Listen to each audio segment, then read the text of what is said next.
Irmãos e irmãs, uma vez mais, pensamentos unidos, elevados a Deus, a Jesus e aos nossos amigos espirituais.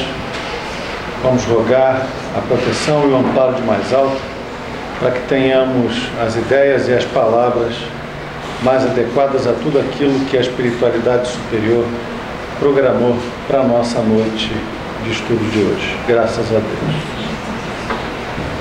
Boa noite, irmãs, boa noite, irmãos. Hoje nós vamos conversar sobre a lei de adoração.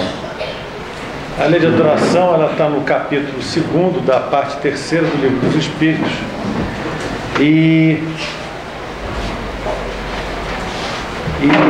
ela é a segunda lei que é apresentada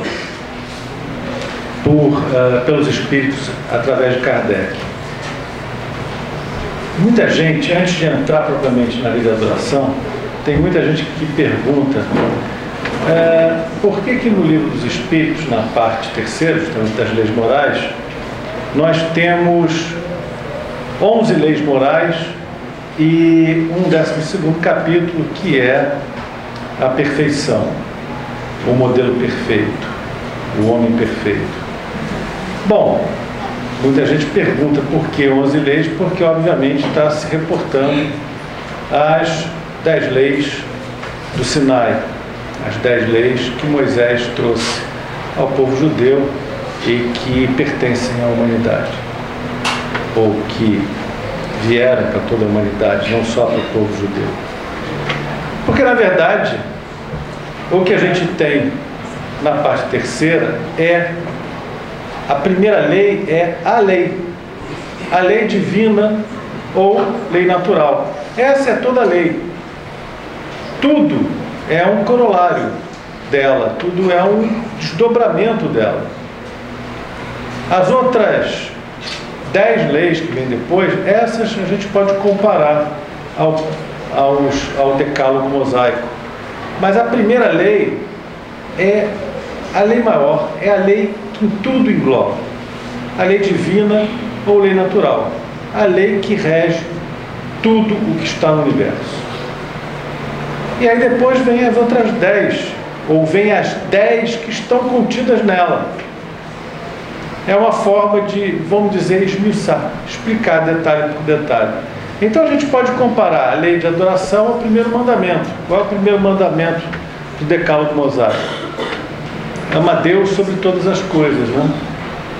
Ama a Deus sobre todas as coisas. Essa é a lei de adoração. E a pergunta que vem logo em seguida é: bom, Deus precisa que a gente adore, que nós o adoremos? Deus precisa que nós o adoremos? A resposta é que Deus não precisa que nós o adoremos. Então, por que nós adoramos a Deus? Porque nós necessitamos. A necessidade é nossa, não é de Deus. A necessidade de adorá-lo, a necessidade de levar o pensamento até Ele, é das criaturas e não de Deus. Há muitos ou alguns anos atrás, não tanto, um pensador, então muito na moda, escritor, laureado, etc., ele dizia que todo dia acordava de manhã e ele dava uma chance a Deus. Ele saía pelo mundo para procurar Deus e não via Deus, porque no mundo havia muitas, ou há até hoje, muitas iniquidades, muitas injustiças, muito sofrimento. Então, ele que começava os dias dando uma chance a Deus, procurando a Deus, ele chegava no final do dia convencido de que Deus não existia, porque ele não tinha visto Deus, só tinha visto injustiças, iniquidades, etc. Ele podia ser muito laureado, inteligente, podia ser até um bom escritor, não discuto os méritos literários dele, que os tinha, certamente, mas era um pedante, um arrogante, um orgulhoso, vaidoso, muito senhor de si, porque ele achava que Deus tinha que dar provas para ele, provas de existência, prova de vida. Parece Parece certos governos que de vez em quando exigem dos cidadãos prova de vida, né? Para, sei lá, continuar pagando benefício ou qualquer outra coisa que o valha. Quer dizer, ele achava que Deus tinha que dar provas a ele de que existia. Quando, na verdade, essas provas ele deveria procurar dentro de si próprio. Quando essas provas, elas estão nos corações de cada um de nós, nas mentes de cada um de nós. E a necessidade de adorar a Deus é nossa, não é de Deus. Deus não precisa de nós. Nós precisamos de Deus. Nós somos criaturas de Deus e não, como alguns outros filósofos já disseram, Deus foi uma criação da humanidade. Há até alguns pensadores que dizem que a humanidade precisou criar a ideia de Deus para conseguir estabelecer um certo equilíbrio. Um equilíbrio individual, cada um por si, e um equilíbrio coletivo para frear certos excessos. Tá bom, é uma maneira de pensar, mas ainda assim é uma maneira equivocada. Deus não é uma criação das criaturas. Deus é uma criação de ninguém. Deus é incriado. Deus existe desde toda a eternidade e Ele é o Pai Criador de todos nós. Então, nós é que temos necessidade de adorar a Deus. Aí vem a outra pergunta, a outra questão. Essa concepção de adoração, ela é algo instintivo na criatura ou ela foi engendrada, foi criada, foi produzida por algum tipo de educação, treinamento? Bom, a resposta dos espíritos é muito clara, diz que isso é instintivo em todas as criaturas já têm essa predisposição. Aqui a gente pode fazer até um tipo de comentário, falando sobre a teologia tradicional. A teologia tradicional, ela diz que toda religião ela tem duas características. Uma que é chamada de religião objetiva e outra que é chamada de religião subjetiva. Então ela diz que a religião objetiva, ela é essa condição instintiva em que a criatura, ela olha para a natureza em volta, olha para o universo em volta e identifica alguma coisa de tão grandioso em torno dela que ela não consegue controlar, que ela não consegue entender de forma alguma, mas que ela percebe que funciona de uma maneira regular, e aí a criatura, ela logicamente ou naturalmente é levada a dizer, bom, existe uma inteligência por trás disso, existe alguém que regula isso. E esse alguém é Deus. Essa parte da religião objetiva, por sinal, é a parte que todas as religiões têm em comum. Todas as religiões, desde que naturalmente sejam religiões, digamos, completas, que tenham Deus. Há religiões que não têm Deus, por incrível que possa parecer, mas todas elas têm essa parte objetiva, inclusive o espiritismo. O que mais tem essa parte objetiva? A primeira parte objetiva é esse reconhecimento de que existe um Deus criador de todas as coisas. A segunda parte objetiva é, bom, eu identifiquei que existe um Deus criador de todas as coisas, então eu agora quero me colocar sob a proteção dele, porque esse mundo que está em volta, esse universo que está em volta de mim, ele é muito ameaçador. E se existe o Criador de tudo, eu quero que esse Criador, ele me ampare. Terceira coisa é, bom, se eu identifiquei que tem Deus, se eu quero que ele me ampare, agora eu preciso conhecer quais são as regras de Deus. O que ele espera de mim para eu ficar ao amparo dele. Aí a quarta coisa, naturalmente, é, bom, identifiquei que existe Deus, quero me colocar sob o amparo dele, quero conhecer então as regras, agora eu quero saber o que é que eu ganho se eu cumprir todas as regras. E o quinto é, como toda criatura percebe que a vida não termina com o túmulo que encerra a matéria, a criatura passa a perguntar sobre aquilo que ela vai ganhar quando for para a vida eterna. Bom, tem gente que está pensando e está fazendo barulho, e tem gente que já está me olhando dizendo assim: você reduziu a religião a uma expressão puramente utilitarista. Por mais incrível que possa parecer, meus irmãos, o nosso começo é esse. Crianças, nós ainda não chegamos a nos movermos pelo puro bem, pelo puro ideal. Então, em algum momento da nossa existência, perpassou pela nossa mente essas ideias, talvez não assim tão bem estruturadas, tão bem definidas, mas ela passou pela nossa cabeça. Quantos de nós que estamos aqui no salão viemos para a doutrina espírita movidos exclusivamente pelo ideal, pela vontade de conhecer, de estudar, de aprofundar conhecimento? Eu sei que usar, não precisam se identificar, mas eu posso dizer a vocês que eu não sou um deles. Eu não sou um deles, embora a minha busca tenha começado muito cedo. Eu identifiquei com muita clareza essas 5 etapas que a religião objetiva ela determina. Percebia que existia Deus, percebia que eu não entendia um monte de coisas e que eu precisava de ajuda, percebia que eu queria conhecer qual era a regra do jogo, qual é a regra, percebia que queria saber o que é que eu levava, qual era a vantagem de eu conhecer a regra do jogo.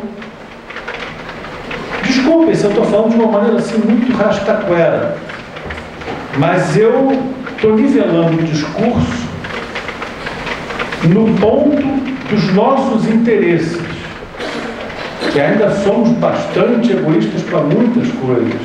Então eu queria saber. E depois, quando, pela doutrina espírita, descortino o eterno, o imortal, eu quero saber, bom, se essa regra do jogo vale enquanto eu estou encarnado, vale para quando eu estou desencarnado? E o que que acontece comigo, o que que eu ganho com isso? Mais uma vez, me desculpem os termos muito utilitaristas, mas essa é a maneira como a gente, na infância do nosso espírito, nós desenvolvemos o sentimento religioso. E ouso dizer, é por isso que os espíritos respondem a Kardec tão taxativamente. Isso é instintivo na criatura. Ela não precisa que ninguém ensine para ela a lei de adoração. Ela já tem isso. A toda criatura, ela já nasce com essa predisposição. Ela já tem essa predisposição. Ela já tem essa intuição de que deve buscar o eterno. Algumas pessoas, pela razão, vão acabar vão acabar subdimensionando o instinto, a intuição, vão sobrepor a razão e vão dizer, bom, mesmo que instintivamente eu seja levado a acreditar em Deus, a minha razão nega e eu confio na minha razão. Como o nosso querido escritor, que saía para procurar Deus, como outros grandes filósofos, como Nietzsche, enfim, e, bom, olha, Deus é uma criação. Mesmo quando aceita Deus, diz assim, Deus é uma criação. Eu criei Deus porque é confortável. Isso é a razão desvirtuando o conhecimento, desvirtuando o instinto e, no outro extremo, a intuição. E a prova de que isso é tão instintivo é o fato de que nunca existiu um povo de ateus. Um povo completamente ateu nunca existiu. Povos pagãos, sim. E o que é o pagão? O pagão é aquele não cristão. Quer dizer, mas ateu, que não acreditasse em nada, não existiu. Não existiu povo ateu. Tanto não existiu que a história, a ciência, a história, quando ela quer pesquisar as raízes de um povo, quando quer desenhar o que foi uma sociedade, o que ela busca sempre? Qual é o objetivo dos historiadores quando eles se deparam com uma civilização, com uma sociedade? As 3 coisas que eles estudam: a alta cultura, a língua e a religião desse povo. É o começo para você entender o que é um povo. Se descobrirmos amanhã uma civilização que a gente não conhece, a gente vai procurar pesquisar primeiro os vestígios da alta cultura, a arte, a expressão dos sentimentos deles, se eles tinham conhecimentos de matemática, astronomia. A gente vai estudar a língua dele. Quanto mais sofisticada a língua, mais você pode acreditar que aquele povo foi um povo desenvolvido. E o terceiro ponto era a religião, para saber o quanto esse povo tinha realmente evoluído em conceitos abstratos. A história ela não se prende, a história não é religiosa, a ciência é laica, mas ela quer estudar a religião para entender quanto aquela sociedade era capaz de raciocínios sofisticados, abstratos. E isso também ia dar base para se construir o que era a história moral desse povo. Então, nunca houve um povo ateu. E a história demonstra. Sempre teve um conceito mais desenvolvido ou menos desenvolvido sobre a ideia de Deus. Foram politeístas, foram animistas, enfim, mas ausência de divindade nunca teve, ateu nunca teve. Aí, a gente vem para falar de uma outra coisa, que é a adoração exterior. E essa parte da adoração exterior, ela está associada com aquela outra característica do fenômeno religioso. Você lembra que eu falei que a teologia tradicional, ela divide as religiões em religião objetiva, que eu falei quais são os 5 pilares da religião objetiva, que é o que realmente importa, no fundo. E aí depois temos a religião subjetiva. A religião subjetiva, ela está associada fundamentalmente a quê? Aos textos religiosos que dão base para aquela religião, aos símbolos sagrados que aquela religião cultua, aos milagres ou fenômenos sobrenaturais e ao místico. Místico no sentido de ligação perceptível e sensível entre a criatura e Deus, ou, se preferirem, a espiritualidade, que, embora perceptível e sensível, ela não é totalmente explicável. Esse aspecto é mais difícil de criar um exemplo, mas aqueles que são médiuns, todos os médiuns desenvolvidos, adequadamente educados, eles sabem quando estão na presença do seu guia, quando o seu guia se aproximou. Agora pede para o médium explicar: como é que você sabe que é seu guia? Porque toda vez que ele se aproxima eu tenho uma sensação muito agradável, me invade uma leveza, uma paz de espírito, uma sensação de extracorporeidade em que não dá para explicar. Cada médium tem a sua forma de entender. Isto, dentro da teologia tradicional, é um laço místico. Ou seja, é uma ligação sensível, perceptível, pelo menos para aquele médium, mas não explicável. Bom, isso tudo faz parte do que se chama de religião subjetiva. Para aqueles que, como eu, tiveram contato com a religião católica, eu acho que já falei aqui, eu sou ex-aluno marista. Praticamente passei uns 15 anos da minha vida com a Igreja Católica. a quem eu respeito muito e continuo dedicando bastante amor, embora não possa me alinhar com as concepções que ela desenvolve, ela tem. E isso eu não me alinho desde os 9 anos de idade. E continuei sempre sendo muito interessado sobre tudo que eles tinham para ensinar. E o que acontece? Por exemplo, Maria, mãe de Jesus, na Igreja Católica, ela é chamada de Rosa Mística. Por que ela é chamada um dos muitos nomes que ela ganha, né? Rosa Mística. Por que ela é Rosa Mística?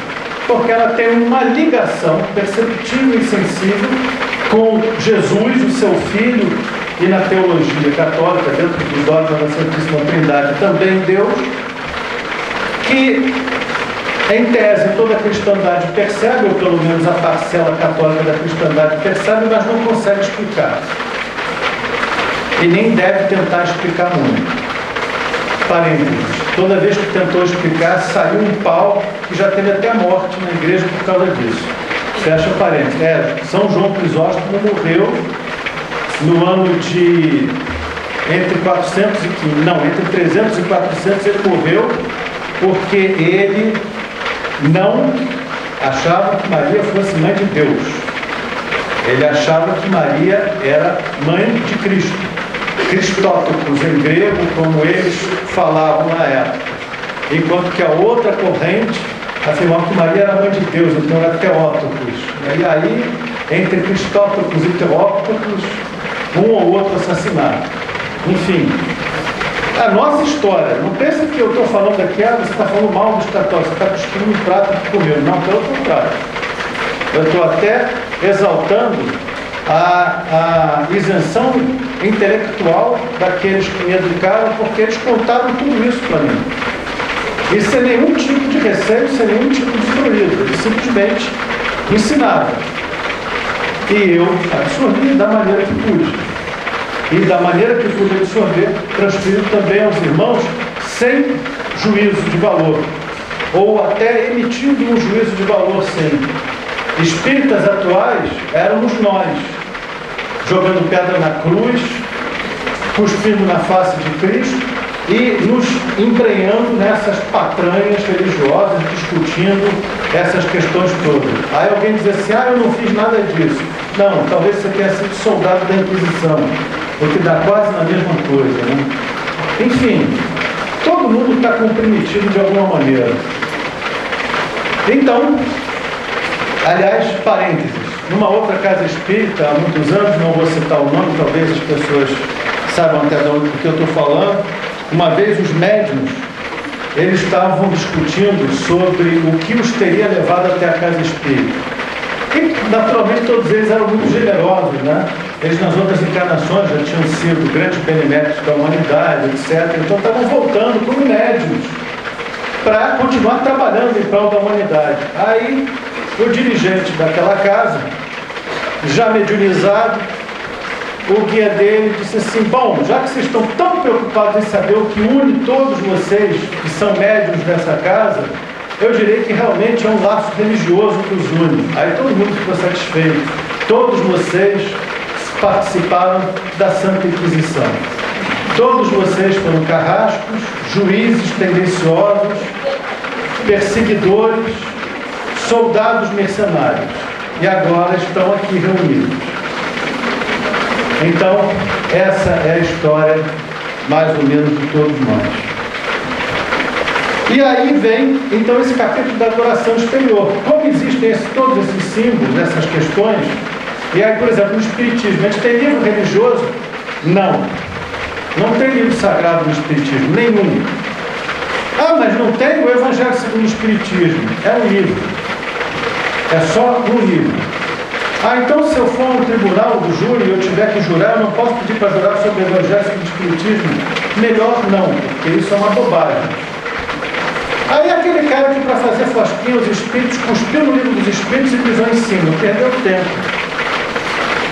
Ele cuspiu no livro e pisou em cima do livro. É um livro, um repositório de excelentes e ótimas ideias? É onde está estabelecido o princípio filosófico da doutrina espírita? Mas é só um livro. Nós não temos livros sagrados, escrituras sagradas. E a Bíblia? Somos todos cristãos, e a Bíblia? A Bíblia é um capítulo interessante. Convém a todos os espíritos lerem a Bíblia. Convém que leiam a nossa história, a evolução religiosa da humanidade, como é que nós chegamos até esse ponto. Mas a gente também não pode dizer que seja para nós o livro escrito por Deus, porque há bastante provas de que, mesmo sendo um texto inspiradíssimo, não se pode dizer que foi a mão de Deus a escrever a Bíblia. E ainda, temos símbolos. Temos a cruz.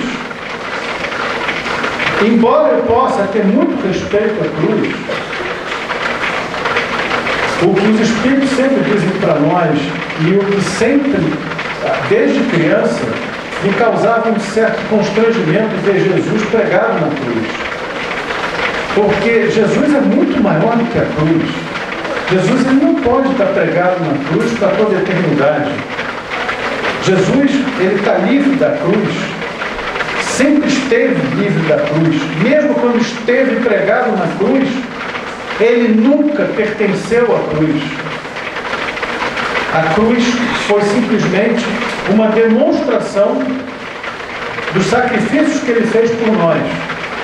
Mas a cruz, ela não pode simbolizar o vigor da moral cristã, o desafio evangélico e o imenso amor que Jesus tem por nós.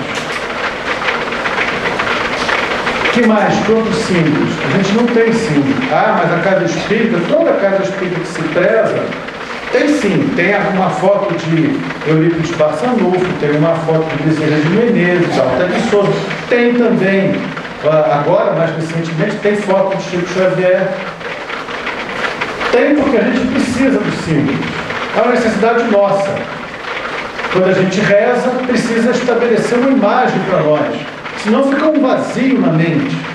Então eu preciso imaginar alguma coisa, e aí eu vou imaginar a figura de Jesus, a figura de Bezerra de Menezes, de Chico Xavier, o que vocês quiserem. Agora, não temos símbolos, não tem imagem sagrada. Não temos. Agora, e os fenômenos? A gente tem os fenômenos. Sim, tem os fenômenos, mas a gente não deve achar que o Espiritismo é um fenômeno. Aliás, uma das coisas que insistentemente os Espíritos nos dizem é: não tome o fenômeno mediúnico, o fenômeno espírita, pela finalidade do Espiritismo, porque a finalidade do Espiritismo é muito maior. A finalidade do Espiritismo não é prodigalizar fenômenos que deixem as pessoas estupefatas, embasbacadas. Isto é simplesmente uma forma de comunicar aquelas mentes menos associadas à ideia da imortalidade, a mensagem de que existe muito mais coisa entre o céu e a terra do que a vossa vã filosofia supõe. Acabei de parafrasear Shakespeare. Foi ele quem disse isso. Então, é para isso que existe o fenômeno mediúnico. Mas o Espiritismo, o fenômeno mediúnico não é uma finalidade em si mesmo. Finalmente, existe o místico no Espiritismo? Bom, o místico existe sim. Acabei de dar o exemplo do médium com seu guia. Isso existe. Agora, como é que se materializa isso como adoração externa dentro do Espiritismo? De jeito nenhum. Mas essa reunião não é uma expressão de adoração, uma expressão de gesto exterior de adoração? Sim e não. Não no ponto em que ninguém aqui acha que passando 1 hora aqui dentro está redimindo seus pecados. Se alguém acha que na sessão espírita, porque vem toda terça-feira ao núcleo, já está redimido dos seus pecados, já está salvo, olha, está perdendo seu tempo, convém não vir mais. Aqui ou qualquer casa espírita, porque não está salvo, de jeito nenhum. Mais uma. Eu gostava muito do mês de Maria. Mês de maio era um mês muito legal. Mês de maio era muito legal, porque no colégio onde eu estudava, no meu turno, éramos assim uns 500 alunos. E tinha um bonito pátio interno com uma beleza de jardim, uma imagem de Nossa Senhora maravilhosa, que inclusive era debaixo dela que a gente ia parar quando estava de castigo. É verdade, não sei bem por que botava a gente de castigo debaixo de Nossa Senhora, mas até isso era legal. Eu fui umas 3 vezes para debaixo de Nossa Senhora. Vocês veem que eu não era muito bom, mas eu fui umas 3 vezes para debaixo de Nossa Senhora ali. E era legal porque tinha uma sombra gostosa, que era no meio daquele jardim. E sempre tinha imagem protetora de Nossa Senhora, que quando a gente chegava lá embaixo, dizia assim: Nossa Senhora, valeu-me, porque se eu for parar na reitoria, minha mãe vai aparecer aqui, e naquela época não tinha livro, né? Se mãe aparecesse na escola, o coro cantava no lombo da gente. Cantava mesmo, literalmente. No meu lombo era correada, no lombo de amigo era vassourada. E tinha também vara de marmelo, mas isso é uma coisa mais... Então o que acontece? Chegava no mês de Maria, juntava todo mundo do colégio ali em volta do pátio, a gente rezava. A gente rezava não sei quantos terços. E tinha uma interpretação que dizia assim: olha, se você fizer a novena inteira no mês de Maria, você perdoa teus pecados até esse ponto, pelo menos aqueles que você declarou na confissão que você fez antes de iniciar a novena. Olha, confesso a você, eu tinha uns 9, 10 anos, eu gostava da oração, a oração era muito legal. Era muito legal. Vocês não imaginam o que é uma Ave Maria dita no absoluto silêncio por umas 500 vozes, em uníssono, assim, mas num padrão. Era muito bonito, era muito bonito. Isso acontecia, inclusive, depois do recreio. Era um negócio, eu não sei se a gente já entrava em alfa porque vinha do recreio, mas eu sei que era muito bonito. Foi uma coisa que sempre me comoveu. E eu gostava mesmo de Maria só por aquilo. Honestamente, não acreditava que meus pecados fossem redimidos, até porque eu achava que eu já tinha tanto pecado, que achava muito barato aquele negócio de só ali, naquilo já está tudo perdoado. Então, o que acontece? Essa é uma demonstração de adoração exterior que gera uma expectativa. Você reza novena e você vai ter os resultados, os teus pecados perdoados. Você contribui para a obra social, você vai ter os teus pecados perdoados. Infelizmente, ou felizmente, enfim, como espíritas a gente deve dizer o seguinte: vir à casa espírita não perdoa teus pecados, só melhora a tua compreensão e a maneira como você vai aceitar as provas e as expiações que você vai ter que passar.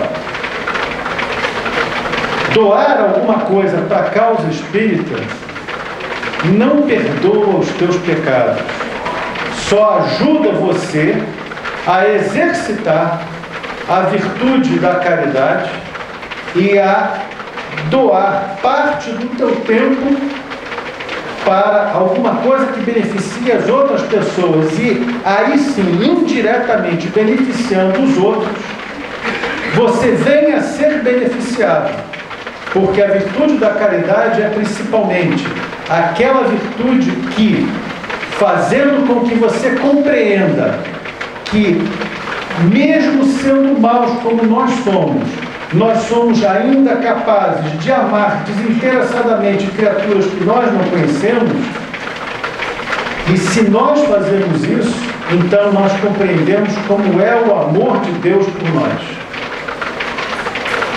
Se nós que somos maus somos capazes de amar, imagina como Deus, que é perfeitamente bom e justo, como Ele nos ama. Isto é a virtude da caridade, é isto o bem que ela nos gera.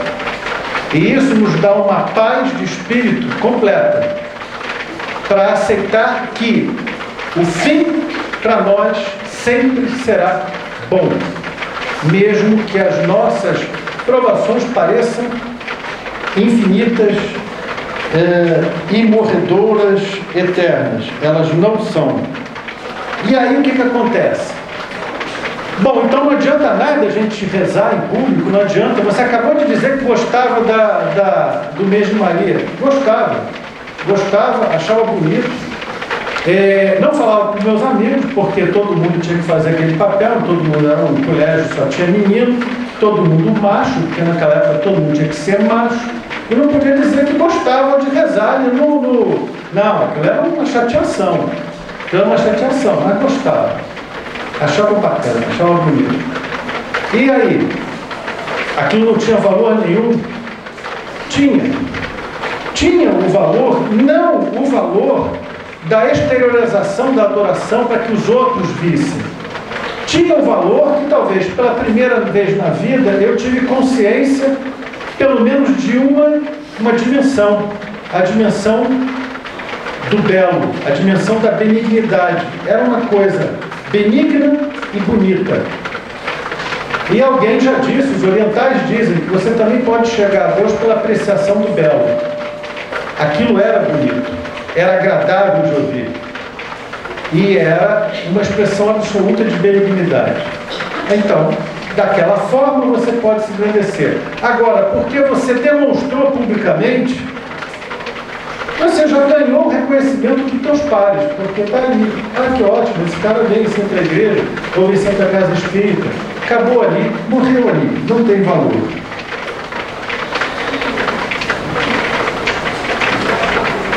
Bom, aí alguém diz assim, bom, você acabou de falar sobre religiões, etc.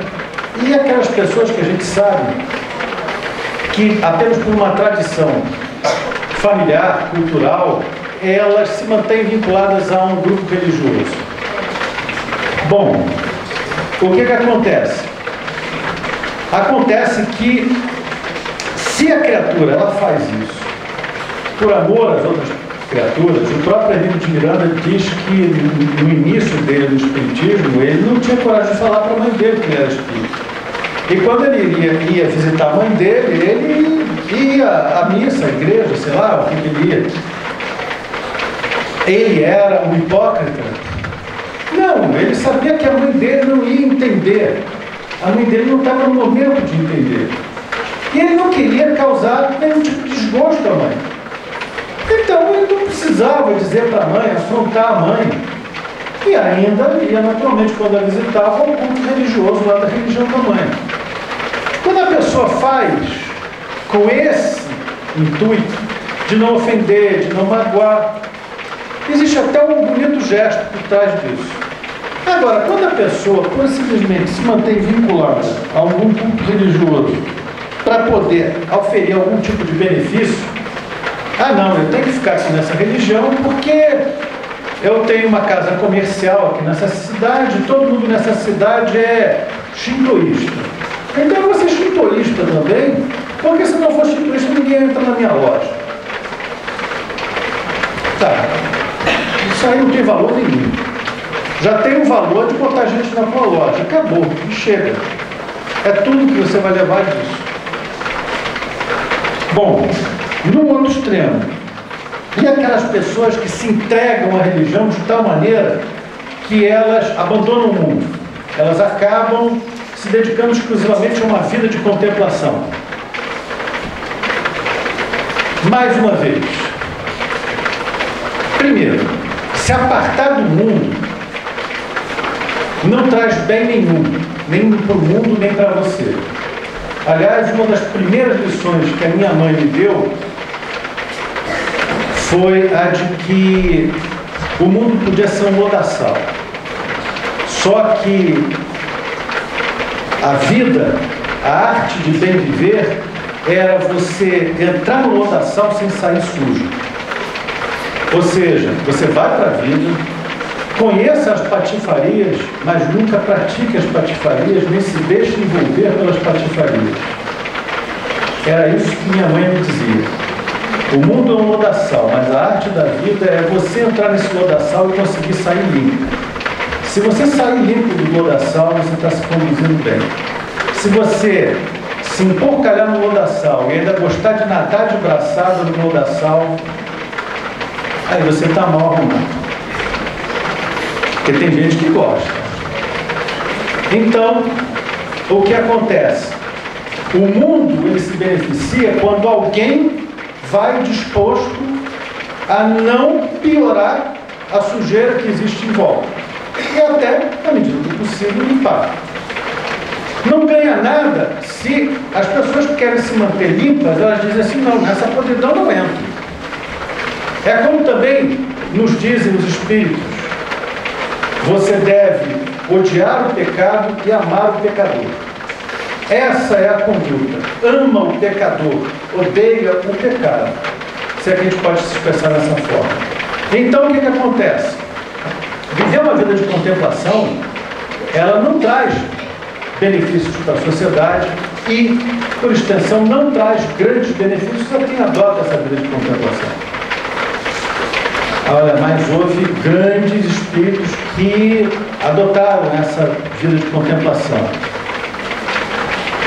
Em determinados momentos, em contextos históricos, em certas sociedades, eles podem ter produzido fatos benéficos. Por exemplo, a norma de São Bento, embora ela tenha sido o lastro, a base para todas as normas como é que se diz, dos mosteiros, eu queria dizer, das sociedades monásticas. Bom, acabou a luz, não tem problema. Vocês me ouvem? Então eu continuo falando. Então, São Bento, num determinado momento, ele fez alguma coisa de útil, porque ele criou uma norma para aquelas pessoas que elas, naquele cristianismo nascente, se reuniam para cultivar a memória de Jesus Cristo. Outros foram, que também se dedicaram, eram membros de ordens monásticas, contemplativas, mas que fizeram grandes coisas. Um grande exemplo foi de um espírito que naquela encarnação tinha a forma feminina, que foi Santa Teresa d'Ávila, ou Teresa d'Ávila. Teresa d'Ávila foi a primeira mulher doutora da igreja, uma das maiores escritoras da língua espanhola, uma inteligência poderosíssima, e ela foi fundadora, ou ela construiu 33 mosteiros. E aí alguém diz assim, bom, ela não só se apartou da vida, como ainda deu oportunidade para milhares ou centenas de mulheres se apartarem do mundo e se enclausurarem nesses mosteiros.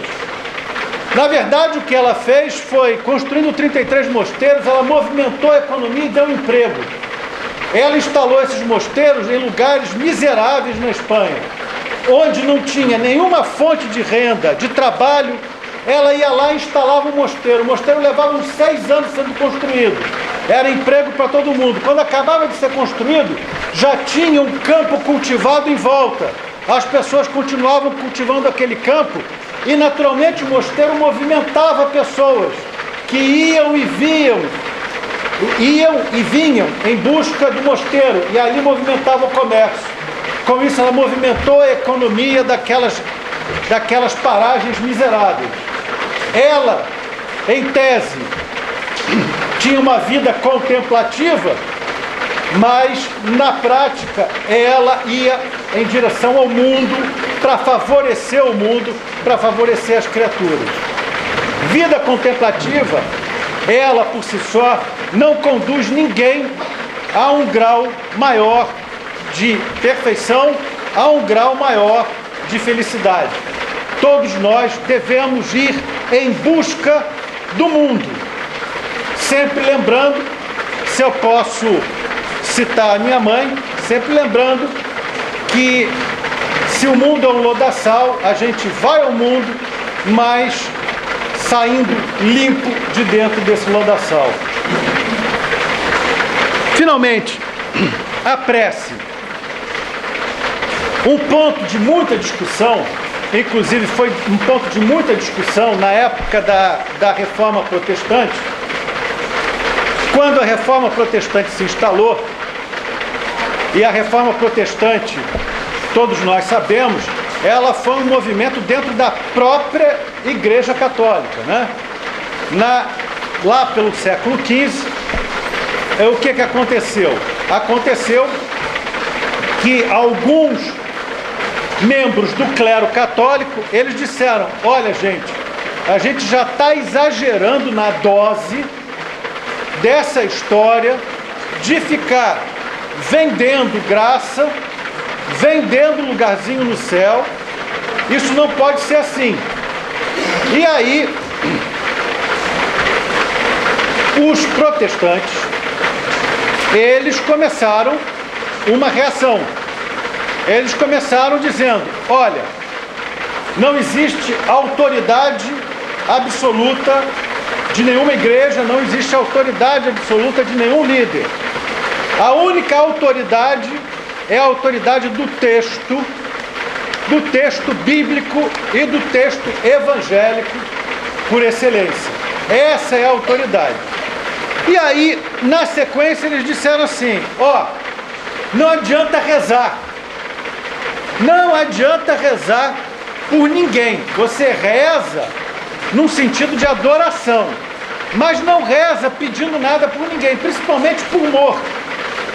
Porque não adianta, porque o camarada morreu, o que ele fez está feito, ele agora só tem que esperar o julgamento dele. E julgou, está julgado, porque Deus não vai mudar o julgamento dele em função da nossa prece, da nossa oração. E por aí vai. Então vem essa pergunta que é colocada no Livro dos Espíritos, exatamente para dizer o quê? Vale a pena orar?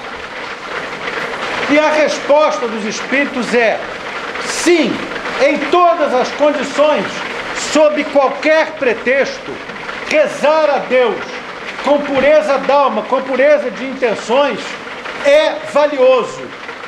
Tanto para aquele que ora, quanto para aquele a quem se destina a oração. Para aquele que ora, é um benefício direto. Joana de Ângeles já nos diz que a oração é um canal que se abre diretamente entre a criatura e o Criador. É o momento em que se canalizam fluidos para aquele que ora. Agora, como é que é a oração? Oração é falar bonito. A oração é repetir várias vezes uma receita de bolo. A oração é falar com Deus de todo o coração, como um filho fala para o pai. Como um filho que vai ao pai expor as suas dúvidas, as suas fraquezas, pedir auxílio. Se servir de algum tipo de encaminhamento para a oração, pensem sempre numa estrutura de oração em que você vai a Deus dizendo bom dia, reconhecendo a grandeza de Deus. Depois dessa louvação, você faz um reconhecimento das suas dificuldades. Depois você faz o pedido e no final você se submete à vontade de Deus.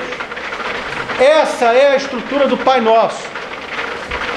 Pai nosso que estás no céu, santificado seja o vosso nome. Eu estou reconhecendo a grandeza de Deus. Eu estou louvando a Deus.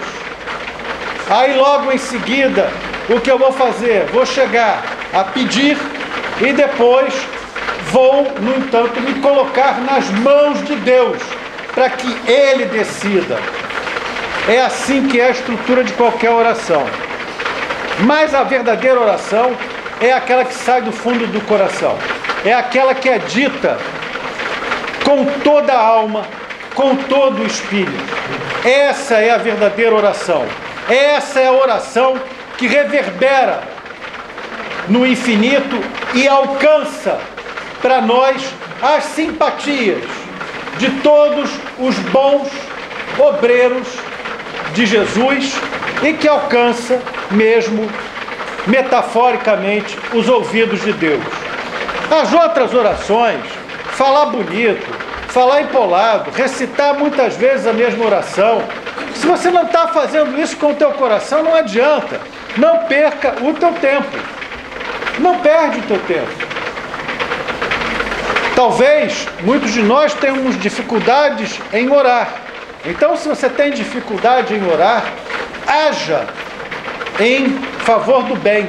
A ação em favor do bem é a melhor oração. Mas a prece tem valor. Mas espera aí, falta completar. A prece tem valor para os desencarnados, porque eu venho aqui na casa espírita, eu ponho o nome dos desencarnados aí no livro, etc. Claro que tem valor.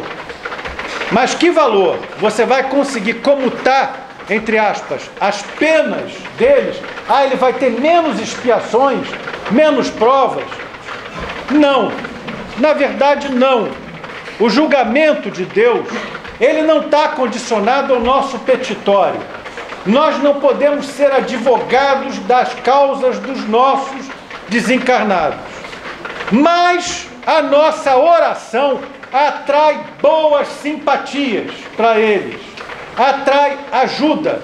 E quando não seja, eles recebem o nosso amor e sabem que não estão entregues à própria sorte, entregues ao mundo. Eles sabem que tem alguém, pelo menos alguém, que lhes louva a memória e que lhes envia amor, carinho, reconhecimento, e isso aquece os seus espíritos. Isso lhes dá novas energias para que eles enfrentem as provas que eles têm diante de si e consigam superá-las pelo amor que nós temos por eles e pelo amor que eles querem nos retribuir. É dessa maneira que a prece pelos desencarnados tem valor e funciona. Bom, meus irmãos, nós ainda temos alguma coisa para comentar sobre, deixe-me ver aqui, a única fonte de luz é esse tablet aqui. Enfim, nós temos, não tem mais nada, falei da prece. Eu cheguei mais rápido do que eu pensei no final. Meus irmãos, eu espero que tenha sido interessante para vocês. Também chegamos bem na hora, olha lá. São quase 9 horas, faltam 2 minutos. Então, porque a gente pensa, vocês pensam assim, pô, esse cara estudou pra caramba, ele fez um trabalho legal porque chegou certinho no final. Olha, lamento decepcioná-los, mas eu não tenho essa inteligência toda, não. Quem conduz são os amigos espirituais. A gente estuda, mas quem conduz são eles. Eles é que conseguem fazer o timing certinho. Eu não sei como, mas um dia, quando eu estiver lá do outro lado, eu vou entender. Enfim, eu espero que, para vocês, embora nos falte agora a luz elétrica, a luz do Espiritismo, a luz do Evangelho de Jesus tenha iluminado os seus corações, tenha iluminado as vossas consciências e vocês se sintam estimulados a ir ao Livro dos Espíritos e estudar esses itens que foram objeto da nossa conversa muito rápido. São os itens que vão de 649 até 666. Leiam, estudem, tirem suas próprias conclusões.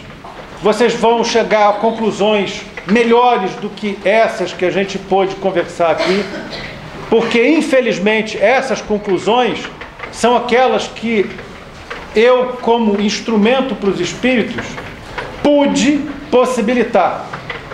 Mas certamente vocês são muito mais ricos em ideias, em interpretação, e vocês conhecem a si mesmos. Na leitura, procure cada um o seu próprio caminho e encontre a forma como vocês vão adorar a Deus. Graças a Deus, graças a Jesus, graças aos nossos amigos espirituais pela noite de hoje.